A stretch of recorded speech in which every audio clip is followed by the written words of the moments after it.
Good morning guys, today we've got here Honor Magic V5 and let me show you how to block a number on this device.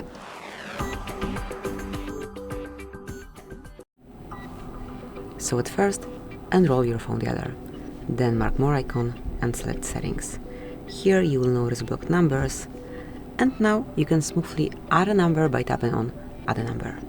And here provide this number that you want to block, that you do not want to receive any calls or messages from, tap on block, and that's it.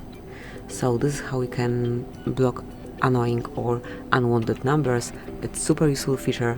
I use it quite often. Just take care of all contacts that are annoying you on daily basis. So that's it, that will be all. Thank you for watching.